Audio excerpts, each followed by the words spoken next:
Hello, we're the Methodist College Belfast news team, and we're reporting for BBC Schools News Report. 2012 marks the centenary of the Titanic's fateful maiden voyage. This month, Belfast is buzzing with the build-up to the celebrations planned to commemorate this occasion. We at Methodist College want to find out how this amazing story connects with us as pupils in Belfast 2012. This is what we uncovered. Shipbuilding formed the industry in Belfast in the early 1900s. Around 1,500 men worked up to 49-hour weeks to build the Titanic.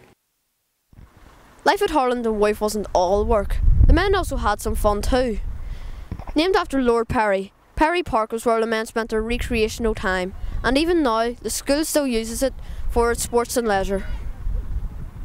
While some things remain the same, industry in Northern Ireland has changed immensely over the past 100 years.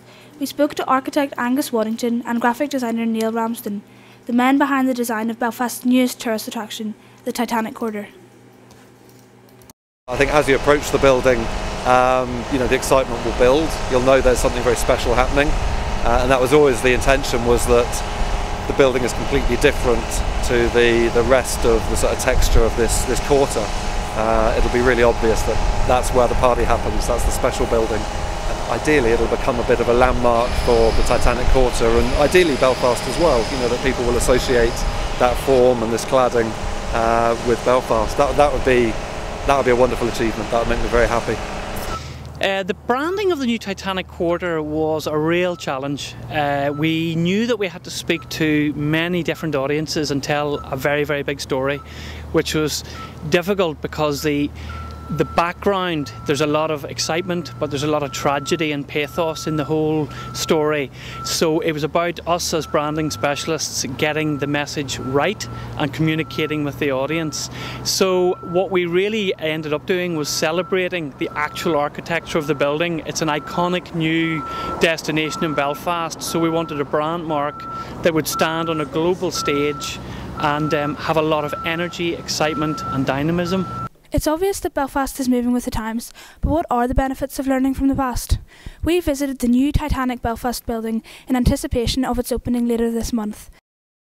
Really, the benefit of this exhibition for young people is that this is our story, this is Belfast's story to tell, and how lucky are the young people of Belfast that they live in the city where Titanic was built, and now on the 31st of March they will be able to come down to Titanic Belfast and hear the whole story of Belfast from 1910, so what the city was like right from 1910 through to what the shipyard was like, through to what it was like inside the ship, right through to that fateful night when 1,522 people lost their lives, through to Titanic Belfast today. So Titanic 2012, 100 years on, and you're able to hear all about the story right in your own city and right on the space where Titanic was built.